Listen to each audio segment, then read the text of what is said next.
final parsha, final Torah portion in the whole of the Torah talks about the death of Moshe Rabbeinu.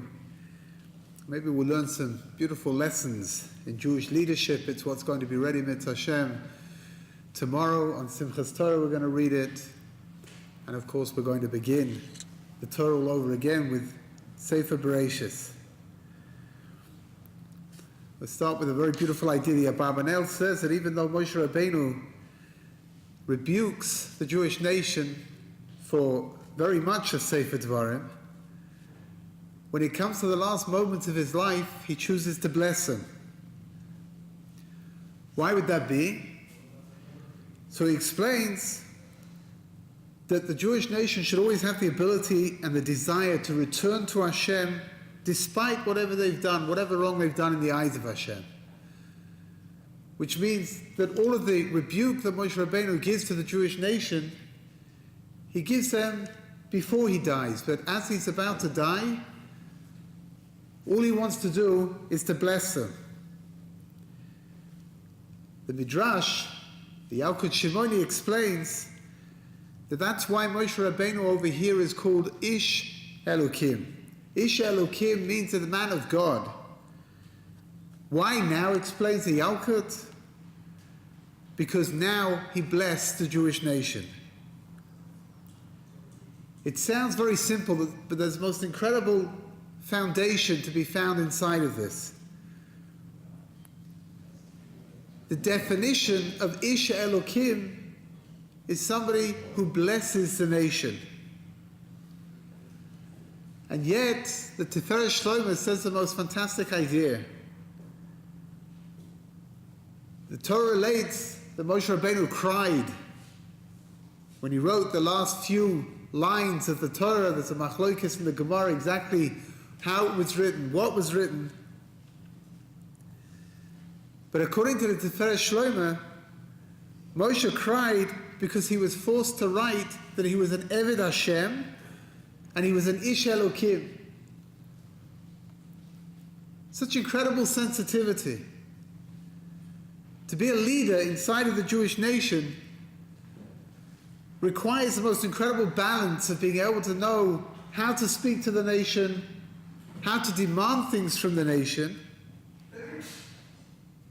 but on the other hand, to retain a sense of humility, of humbleness. To know that Moshe Rabbeinu is an Eved Hashem, to know that Moshe Rabbeinu is an Ish Elokim, but on the other hand, to have to cry when he has to write that down for posterity because of his tremendous humbleness. Let's try to work this one out. The Orach Chaim HaKodesh says like this: the Torah portion begins with the words V'zot habracha, and this is the blessing. In Hebrew grammar, the letter Vav is known as the Vav HaChibur. It connects from one thing to the next. Says the Orach Chaim, we've got a brand new Torah portion beginning, and yet it begins with the words V'zot habracha. And this is the bracha, connecting it to what came before. So explains the Orach Chaim HaKodesh the most incredible idea. The truth is that Moshe Rabbeinu probably has a critique against the Jewish nation. Because now at this point, the Jewish nation are going to go into the land of Israel, and Moshe Rabbeinu is not going. He has to stay in the Midbar. He has to stay outside of the land of Israel, and he's going to pass away over there and be buried over there. Why is that? Because when one investigates and explores the reasons behind, it's because the Jewish nation themselves were not worthy of being able to have Moshe coming together with them. Which means that Moshe Rabbeinu lost his opportunity to go into the land of Israel because of the Jewish nation. And yet, says the Oracham HaKadosh, he would not, or rather he could not, bear a grudge. It's a most astonishing idea. Rav Chanoich Tzvi Bendin explains that a person, each person, is a kli, a vessel that allows HaKadosh Baruch Hu, allows Hashem to bring his brachas down into the world. The more finely tuned a person's midas are, the more finely tuned his personality is and his characteristics are, the greater is his ability to give those brachas. And he explains that's why Moshe Rabbeinu waits until the very last moments of his life to bless the Jewish nation, because then he'll be able to give them everything that they need, because Moshe is working on himself until the very last moments of his life in order to better himself, to become a better person.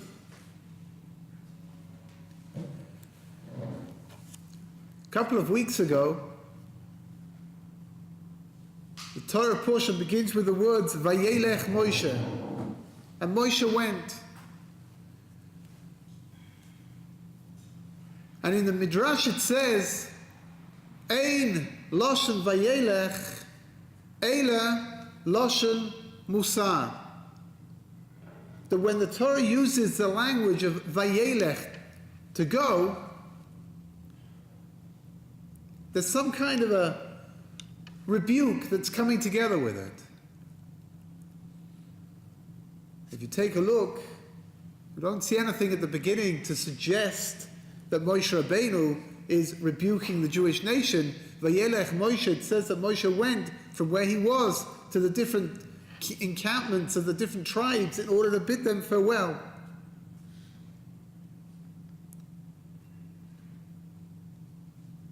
I once heard the most beautiful explanation. Vayelech Moshe, Moshe is 120 years old, it's the last day of his life. And all Moshe Rabbeinu wants to do is to go into the land of Israel. Why does he want to go into the land of Israel? Not because he wants to live longer, but because all he's interested in is being able to perform more mitzvahs. Mitzvahs he's never been able to perform before, because he's never been in the land of Israel before. Vayelech Moshe, that on the last day of his life, the Jewish people saw a Moshe Rabbeinu whose only interest was to perform more mitzvahs, was to draw closer to God. There is no greater mussar than that. To see somebody who's completely determined to continue growing up to the last moments of his life.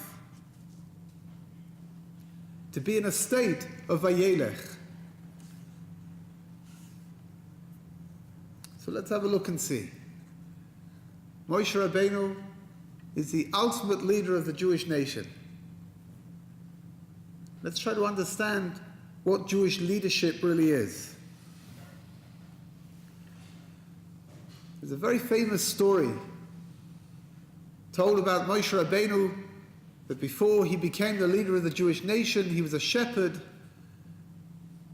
looking after his father-in-law's flocks, and he took them out to pasture,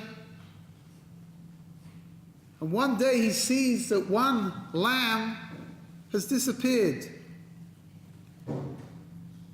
So what does he do? He picks himself up, he leaves the flock, and he starts running after the lamb that's gone off on its own. And explain the sages that that journey brought him to Har Sinai. And over there, that's where he was privy to seeing the burning bush, that incredible moment where he sees that bush that's afire, but not being eaten by the fire. And he has the most incredible revelation over there, HaKadosh Baruch Hu sending him to Egypt in order to redeem the Jewish nation. Asked the Sfas Emes, one of the great Hasidic Rebbes, why on earth did Moshe Rabbeinu do what he did? Imagine you have a flock of 1,000 sheep, and one sheep goes off by itself. Surely it would make more sense as a Sfas Emes to carry on looking after the 999 sheep that are left, and that one sheep will have to look after itself. What does Moshe Rabbeinu do? He does the opposite. He goes running off to try to find that one sheep, and he leaves the 999 other sheep. And explains to Sfas Emes that the nature of a herd of sheep is that they'll look after themselves. They'll remain a unit, and he doesn't have to be concerned about them. But that one little sheep that goes off by itself, that one little sheep can't look after itself. And that's why Moshe Rabbeinu leaves the 999 other sheep, and he goes running off to find that one sheep in order to look after it, to make sure that it's not going to get attacked and not going to be eaten. It says this Sfas Emes, the most beautiful idea. A manig, a leader, needs to worry about each and every individual inside of the Jewish nation. Not to worry about the Jewish nation as a whole. We're HaKadosh Baruch Hu's flock. We'll be fine. But each individual needs to be run after, needs to be cared for, needs to be loved. Chazal, the sages, say that the word Yisrael is an acronym for Yesh Shishim Riboy Oisiois LaTorah. There are 600,000 letters in the Torah. We're not going to go into what that means exactly because there aren't. How the calculation is made exactly and what it means. But if you're familiar with any of the halachas of a Sefer Torah, you'll know that if even one letter is missing inside of a Sefer Torah, the Sefer Torah is possible, it can't be used. The Sefer Torah represents a Jewish nation. Each letter represents another Jew inside of that Jewish nation. And the halacha is that if one letter is missing, then the Sefer Torah can't be used. Because in the Jewish world, each and every individual has his own worth. Each and every individual needs to be nurtured in order to be a part of the greater whole. So Moshe Rabbeinu is a perfect leader. How does one become a perfect leader? By perfecting one's midas, by working on one's character, by making sure each day that you're a little bit better than you were the day before.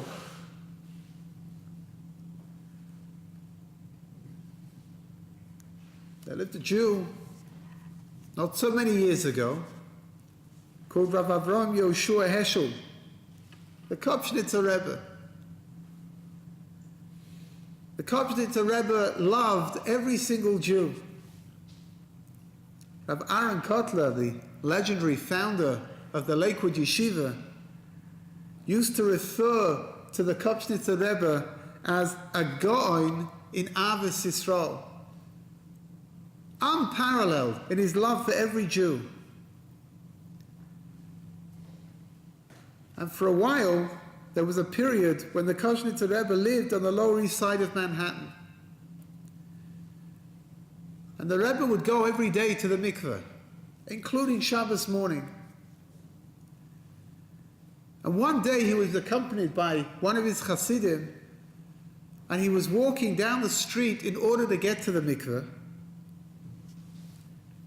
And there were two young Jewish men who were no longer Orthodox, standing not far away from the entrance to the mikveh, smoking on Shabbat, which is forbidden. So the Rebbe gave them a hearty good Shabbos, and then softly he said to them, you must have forgotten that it was Shabbos, and that's why you're smoking. One of these young men turned to the Rebbe and he said, not quite. He says, in America, there's an expression, mind your own business. A chassid who was there together with the Rebbe was appalled. Not the way to speak to somebody as saintly and as righteous and as pious as the Rebbe. But the Rebbe wasn't fazed at all. The Rebbe turned to the fellow who'd spoken to him like that, and he says to him, tell me, he says, we're standing here on East Broadway. It's a very busy road. If you were to witness a car suddenly run over a pedestrian, and you saw the victim lying on the floor, covered in blood, what would you do? So the young man says to the Rebbe, obviously, we would go to help him. We would call an ambulance. The Rebbe looked and he said, why wouldn't you mind your own business? And then the Rebbe answered his own question. He says the answer is obvious. Because you can't stand by when someone is bleeding to death. And then the Rebbe looked at each one of them with a penetrating glance. And he said, I'm just like you. And the Rebbe began to cry. When I see you smoking on Shabbos, I see your neshama hemorrhaging, and I can't mind my own business. These two young men were so shocked by the depth of the love that they felt emanating from the Rebbe, that they promised that they were going to start keeping Shabbos. And then for weeks afterwards, when the Rebbe went on Shabbos morning to go to the mikveh, he would meet these two fellows standing over there in the same place that he met them the first time. And their greeting was always the same. Good Shabbos, Rebbe. You see, we're not smoking. To be a manig, to be a leader in Klal Yisrael,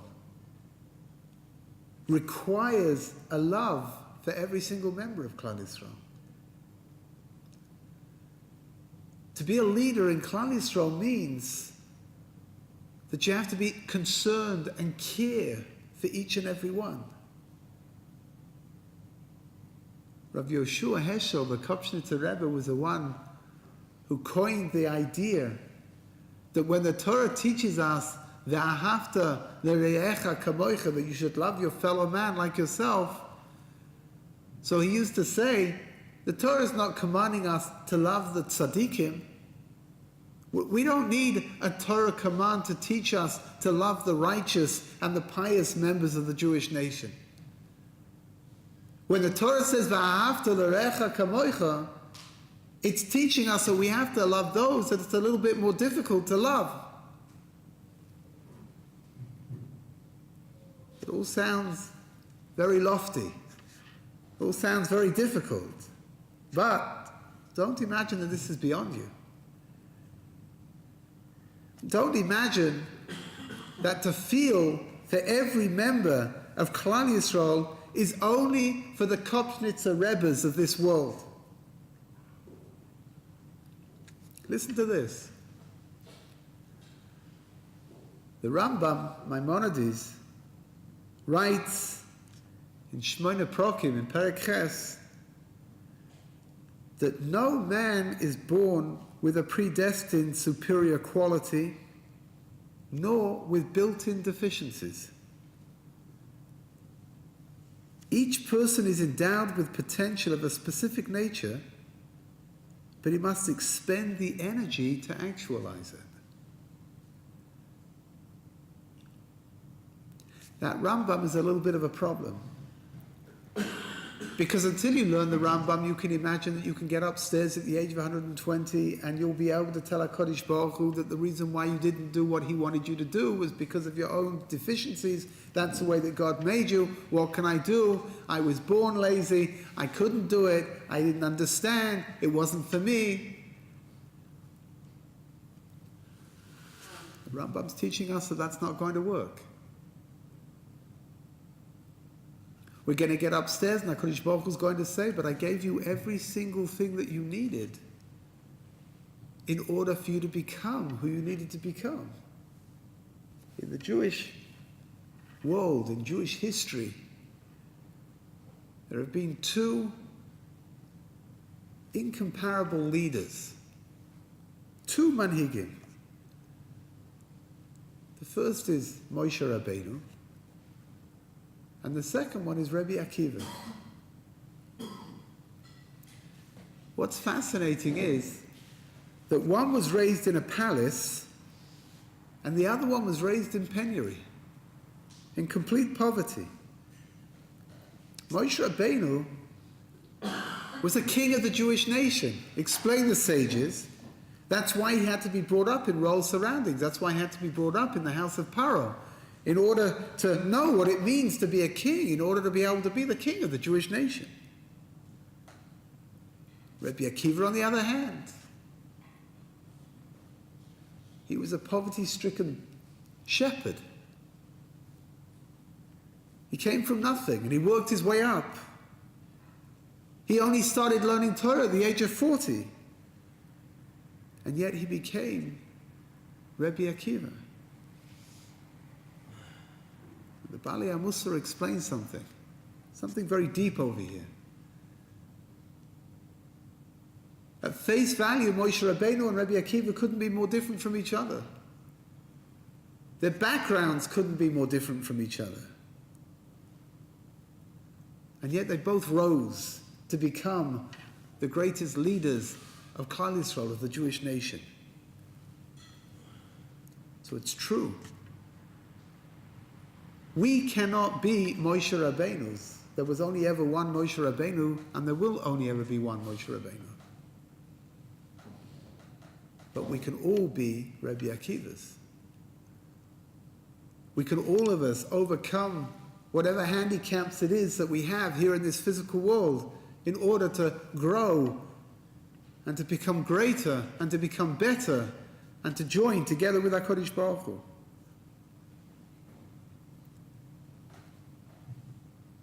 So what's the secret? How can it be done? There's a Mishnah in Pirkei Avos, in Ethics of the Fathers, Perek Beis, in the second chapter. It says the name of Rabbi Yossi HaKohen, V'hiskin atzmecha lilmod Torah, she'eina Yerusha lecha. A person has to set up time in order to learn Torah, has to set aside time in order to learn Torah. She'eina Yerusha lecha. What's Rabbi Yossi HaKohen, what's he teaching us? The Torah is not something that's yours automatically. It's not something which a person just receives.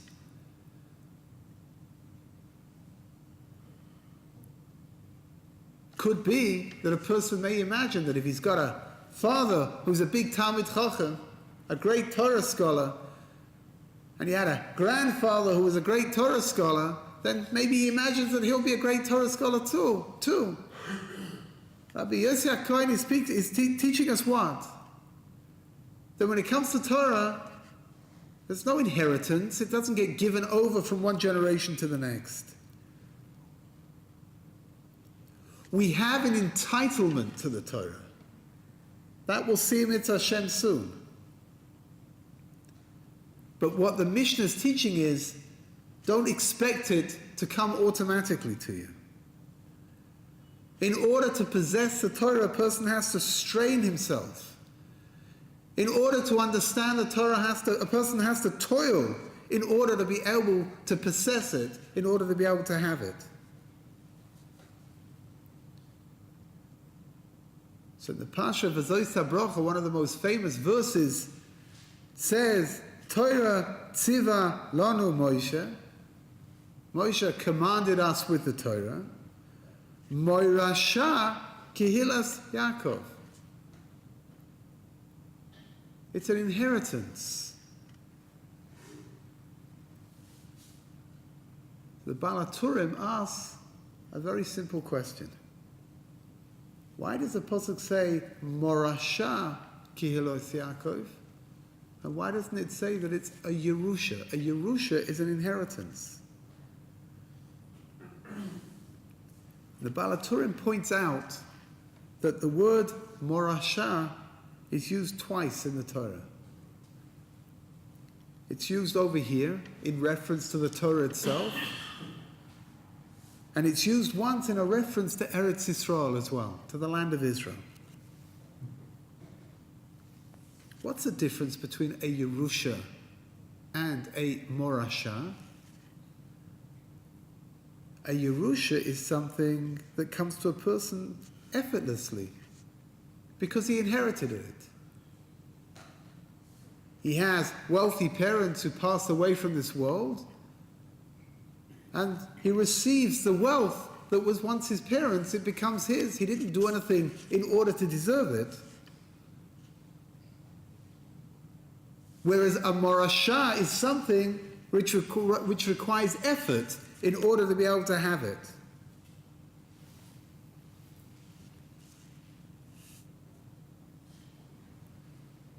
For those two dimensions, the dimension of the Torah and the dimension of the land of Israel, it's not effortless.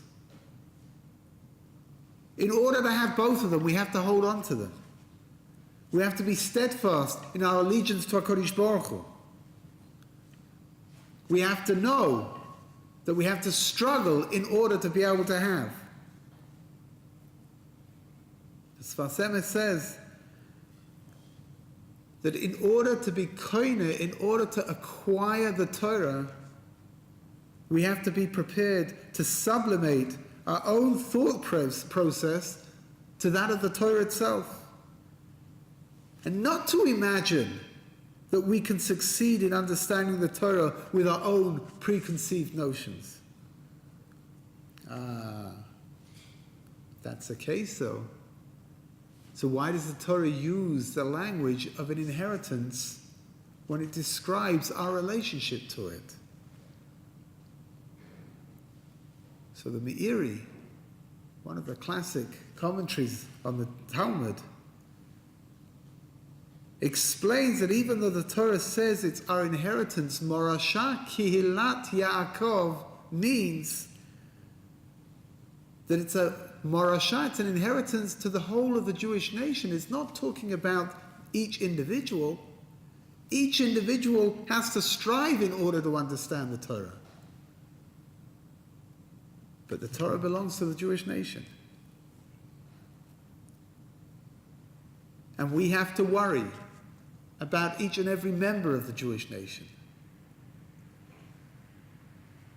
And the greater a person worries for each person inside of the Jewish nation, the greater is his ability to be a leader within inside of the Jewish nation.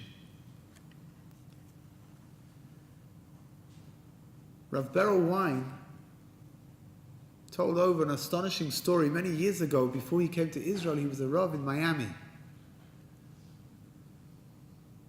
This is going back many, many decades. There was a very powerful personality called the Ponevezh Rav. He established the yeshiva of Ponevezh in Bnei Brak, and he would come to America on fundraising tours. And when he came to Miami, so Rav Beryl Wein would take the Ponevezh Rav around to different places, to different homes, to different donors, in order for him to be able to receive their donations for the yeshiva. Every year, they would go to a certain factory, And they've been going to the factory for a long time, for many, many years. The relationship started off with the original founder of the factory. Used to give a very nice donation to the yeshiva. And then, when the original founder of the factory retired, his son took over, and the Panovich Rav would come to him, and he would get a donation from him. And years passed, and the son retired, and the grandson of the original owner became the chief executive of the company. And the first year that he was in his new position, the Panovich Rav turned up as he always did. And he came in and he made his pitch. He explained about the yeshiva. He explained about the years of support that the family had given to the yeshiva.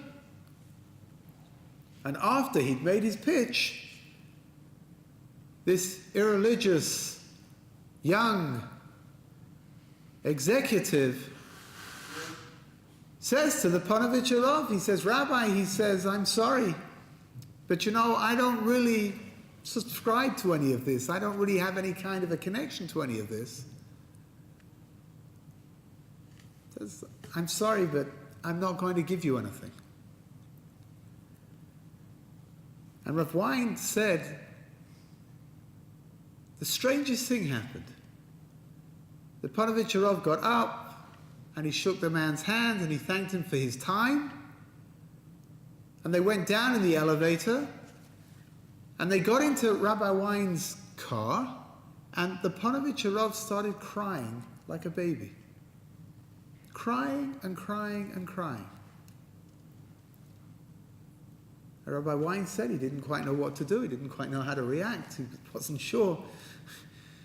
So, in a half-hearted attempt to try to calm the Panovich Rav down, he said to him that the Rosh Hashiva shouldn't worry, that HaKadosh Baruch Hu will give the money, whatever they used to give as a donation, HaKadosh Baruch Hu will find a different way to give the money. And the Panovich Rav looked at Rav Wein and he said to him, the money? He said, I don't care about the money, however many thousands of dollars it is. If HaKadosh Baruch Hu wants me to have it, He'll give it to me. I don't have any doubt about that. But then he said the most extraordinary thing. He said that this person running the company, his only connection to Judaism was a donation to the yeshiva. He didn't have any other connection. And if he stopped giving his donation to the yeshiva, then he would be completely disconnected from the Jewish nation. And then the Panovich Rav said, I'm crying for him, and I'm crying for his future generations as well, because they won't have that connection anymore. That's what it means to be a manig. That's what it means to be a leader of the Jewish nation.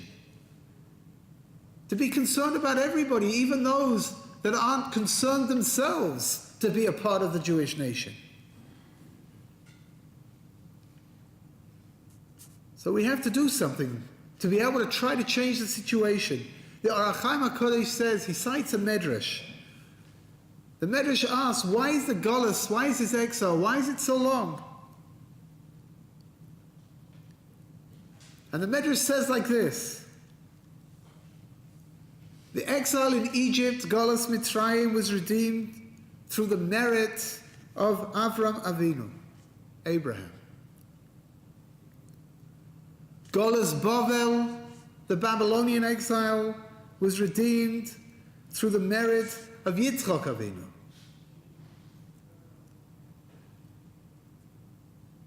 Golus Yavon, the exile in Greece, was redeemed through the merit of Yaakov Avinu.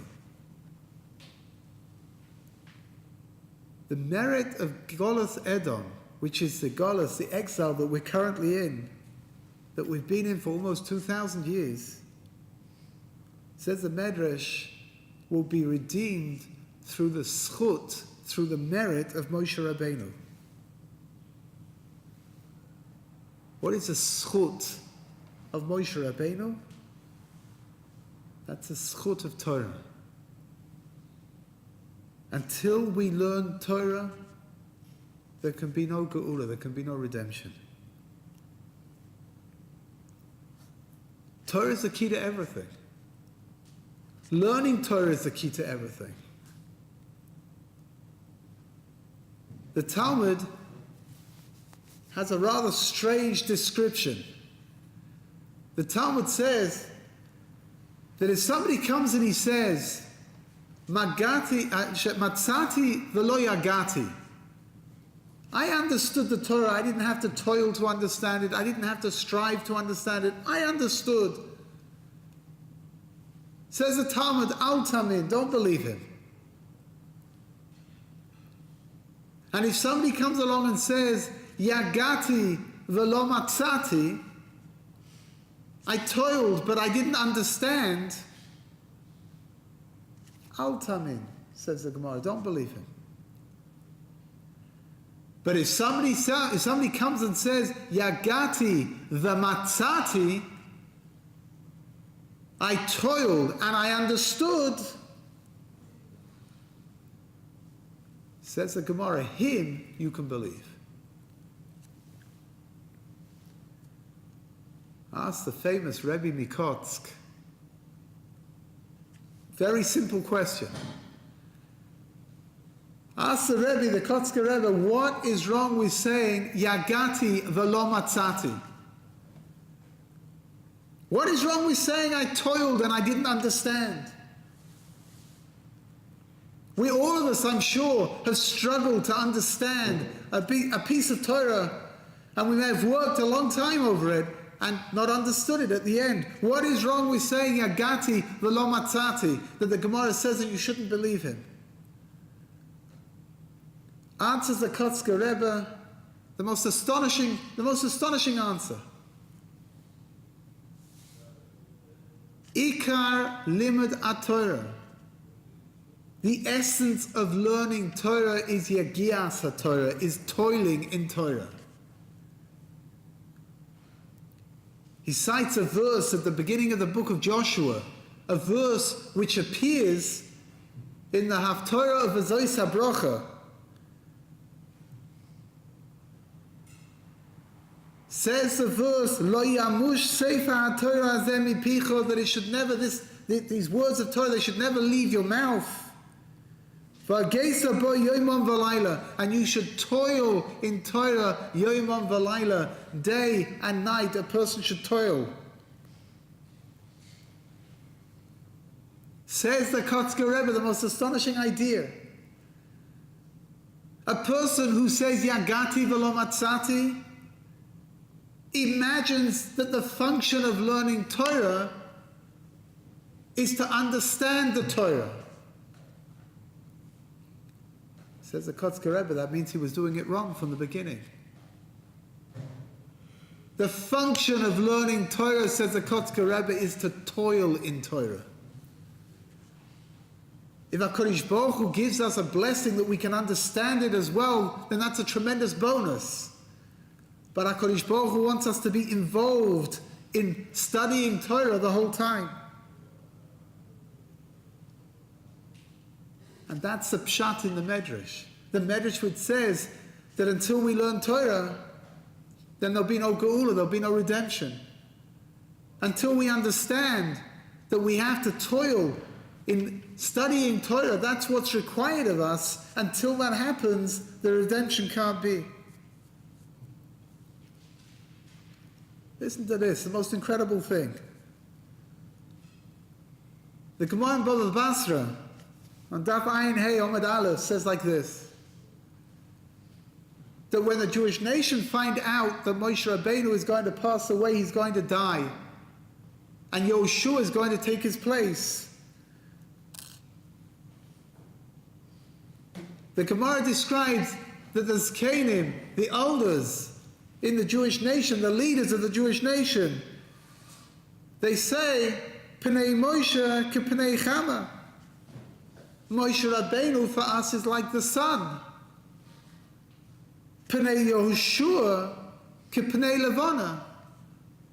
Yehoshua, he's like the moon compared to Moshe Rabbeinu. Oy la oisa busha, oy la oisa chlima. What a disgrace! How can that be?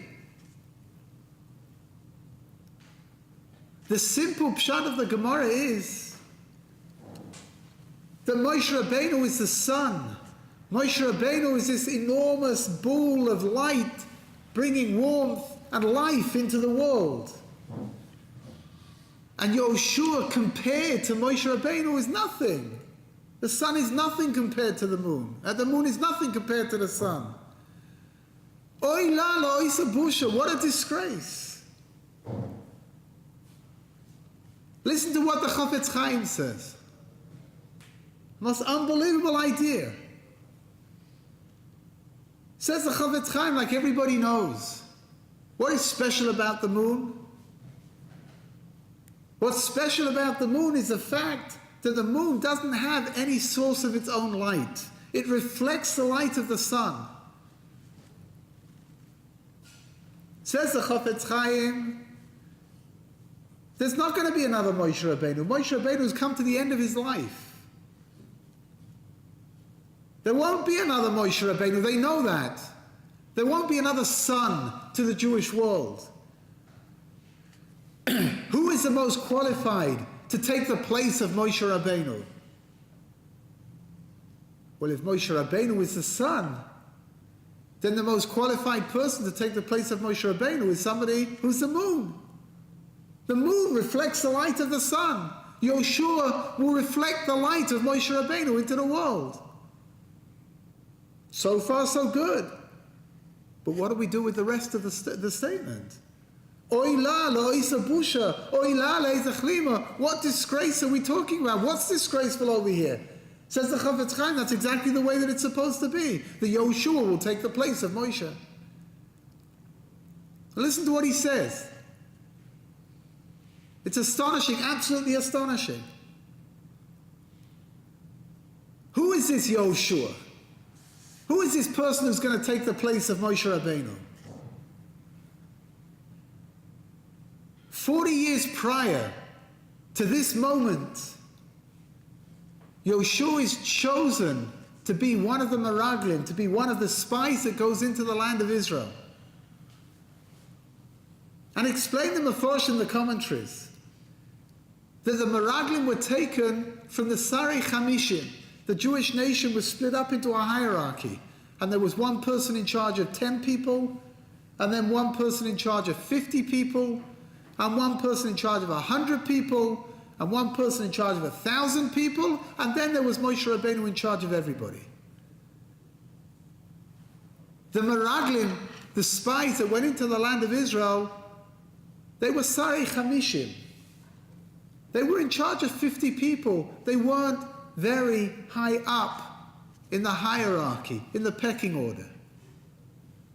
More than that, when their names appear inside of the Torah, Yehoshua's name appears number 5 on the list. They're listed in order of their greatness. So it's not enough that Yehoshua is only from the Sarei Chamishim, he's only in charge of 50 people, but he's not even the most important one there. He's only 5th down on the list.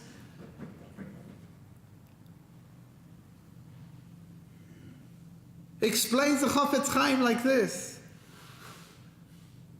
that over the space of 40 years, how did Yehoshua become the next leader of the Jewish nation? How did Yehoshua draw himself up to be the most premier student of Moshe Rabbeinu?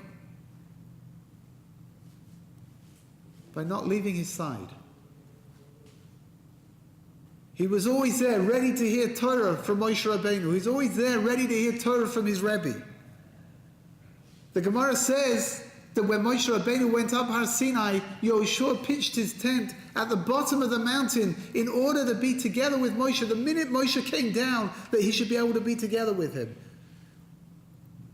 And the Gemara goes on and explains like this, that Yoshua used to get up 5 minutes earlier than everybody else and come to the base of Medrash and make sure that everything was arranged the way that it needed to be. And after everybody had left the base of Medrash, he would stay behind and tidy everything up and make sure that everything was the way that it needed to look. And says the Chafetz Chaim, the most unbelievable idea. An extra 5 minutes a day of being involved in Avodas Hashem in any way whatsoever, in any form whatsoever, can catapult a person out of mediocrity to a place where it's inconceivable, incomparable to what he would have been otherwise. Oy la la oisa busha, oy la la eza chlima, say the Zakanim, what a disgrace, says the Chafetz Chaim. What is a disgrace? What are they talking about? The Zakanim said 40 years ago, we were smarter than Yoshua was, we were sharper than Yoshua was, we were bigger Talmidei Chachamim than Yoshua was. When did he overtake us? How did he overtake us? How is it that he managed to reach levels that we didn't reach? Because he spent an extra 5 minutes a day involved in Avodas Hashem, in serving Hashem. Oy la la'eza busha, the disgrace, says the Chafetz Chaim, was the Zakanim, the elders, talking about themselves. They felt the disgrace. If we would have spent an extra 5 minutes a day, we would have been able to reach the levels that Yoshua reached.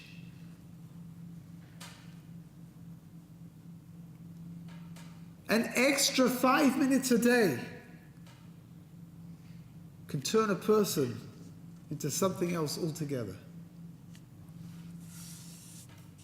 I remember reading, when I was younger, a story about Rav Moshe Feinstein. Rav Moshe Feinstein was considered to be the Mara Asra, the halachic authority of the entire Jewish world.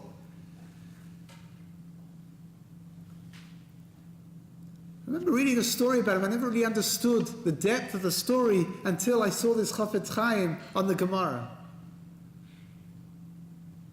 Rav Moshe Feinstein used to give a shir in the Mesivta, in the Lower East Side, on Erev Shabbos, Friday morning. And in the winter, when Shabbos came in early, the shir would finish around 12 o'clock and everybody would get up and rush out in order to get home for Shabbos. And Rav Moshe Feinstein used to leave the base of Medrash, used to switch off the lights. Doesn't sound like such a great deal, but in those days the lights didn't have light switches in the walls. There were fluorescent lights that had a wire hanging down from them, and you had to switch off from the wire. The problem was Rav Moshe Feinstein was not a very tall man. And in order to be able to do that, he used to climb up onto the table in order to be able to switch off the lights.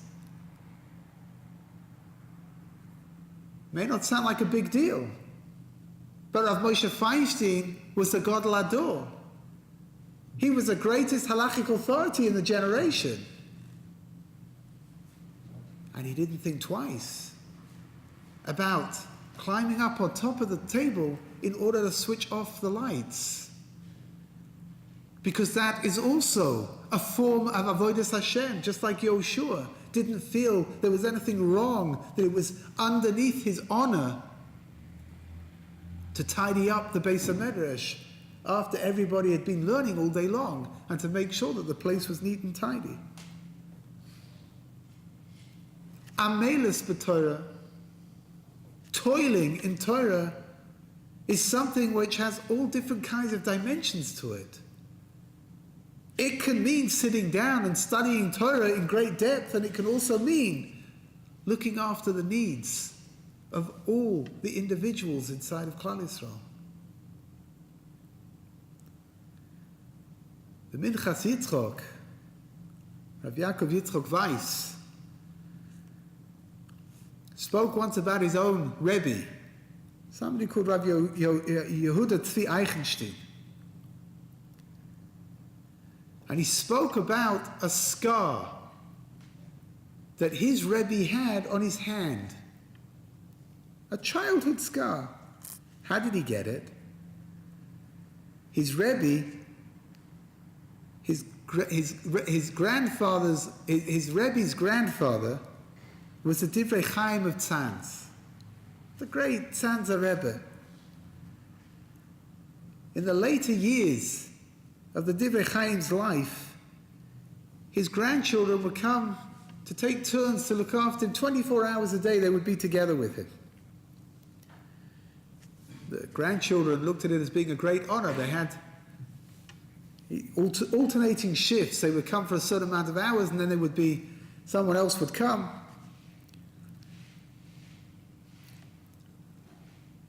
So the Minchas Yitzchak told over the most incredible story. He said that his Rebbe told him like this. One night, this Yudah Tzvi Eichenstein, when he was a small child, came to stand by his grandfather whilst his grandfather was learning Torah. And he held a candle over the book that the grandfather was learning from in order that his grandfather should be able to see clearly. And he listened to his grandfather hour after hour, learning the Gemara with his own particular little sing-song that he had when he learnt it. And time passed and the candle burnt down to the stub. And this little child was so enchanted by the holy sight of his grandfather learning that he didn't even notice that the wax was pouring all over his hands until all he had between his fingers was a burning wick. And before the candle finally went out, that burning wick left a scar on his fingers that was there for life. And Minchas Yitzchak said that his Rebbe was so proud of that scar, so proud of having had those precious moments to be able to watch his grandfather toiling and learning Torah. And he would show that scar to his grandchildren. And he would show that scar to his Talmidim as a living memorial of the all-consuming love for Torah that was passed down from one generation to the next.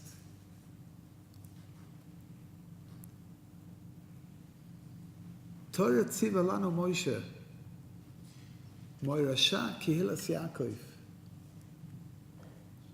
It's our Moirasha. It's our inheritance.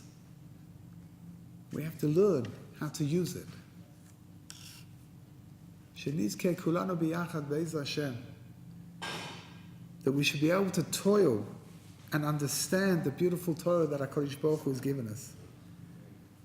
And by doing so, we should all be sealed in Mitzvah Hashem, in the Book of Life, to be blessed with a year that is truly sweet, a year that we can continue to grow in ruchnius, in spirituality, a year of immeasurable nachas that we should have from our children and our grandchildren in Mitzvah Hashem, nachas that we should be able to give to our children and our grandchildren in Mitzvah Hashem.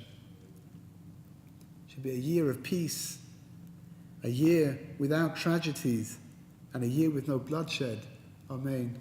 Amen.